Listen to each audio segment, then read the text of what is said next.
Hello, and welcome to the Cybersecurity Risk Assessment briefing that is being presented by Team 3. Today we are going to be discussing what a risk assessment is and the importance of conducting one on organizational systems, networks, and policies. We'll be covering some potential threats to networks, some system controls, and possible countermeasures for addressing certain threat types. We'll address some vulnerabilities and attack vectors through an outlined vulnerability assessment matrix, and then we'll go over some methods for mitigating risks. Now, let's talk about what a risk assessment is. According to the National Institute of Standards and Technology, risk assessments address the potential adverse impacts to organizational operations and assets, individuals, other organizations, and the economic and national security interests of the United States, arising from the operation and use of information systems and the information processed, stored, and transmitted by those systems. Most organizations rate risks at different levels in order to prioritize them and develop a suitable mitigation plan. Risk assessment approaches are defined by the organization for each tier in the risk management hierarchy.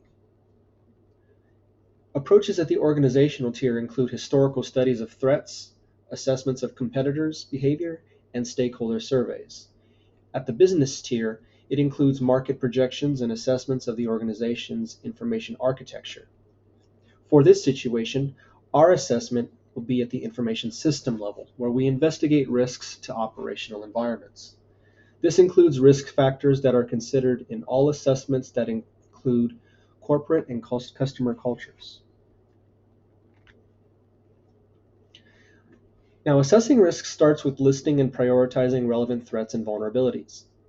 Typically, risks are incurred as threats that exploit vulnerabilities, and this condition, along with the historical information and expert judgment, contributes to the calculation of likelihood. Determining the impact of harm provides the financial component of the risk assessment.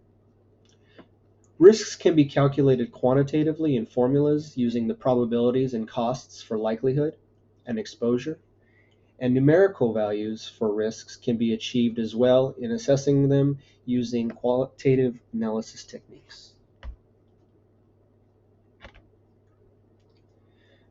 Now, as you can see here, we have mapped out an assessment matrix of some potential vulnerabilities we've identified and the threat attack vectors that go with them. Ranging from least to high impact, we prioritize the high impact vulnerability and attack vectors, but we've implemented continuous monitoring protocols to gauge the other possible threats and prevent them from becoming major problems down the road. The attack vectors in green, while problematic, are considered to have the least impact. The ones in yellow have a moderate level impact, and the ones in red are the ones that we need to take immediate action on.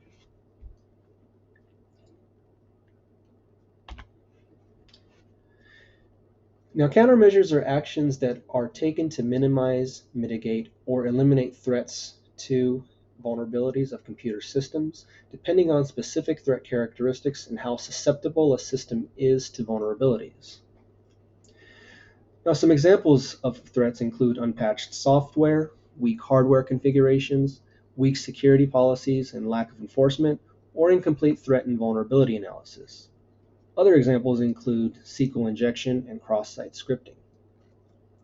Some possible countermeasures for SQL injection include check input types, encoding inputs, and pattern matching.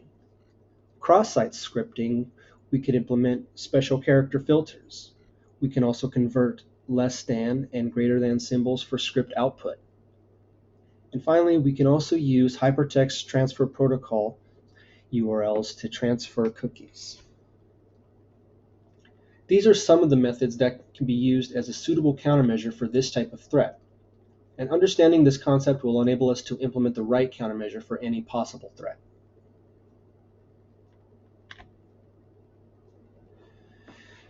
The best way to achieve this goal is through risk mitigation. It is important to have certain controls in place. For access control, we want authentication protocols such as implementing firewalls, mandatory access controls, discretionary ones, and role-based access controls. We also want to implement intrusion detection and prevention systems and multi-factor authentication protocols. Audit controls for authorization is another area to consider. Making sure objects and users are authorized to have access to system level, application level, and user level resources is crucial to the audit control process. And finally, we have incident response planning, where this ties into every level of control and countermeasure. This is dependent on strong policies and well-trained response teams.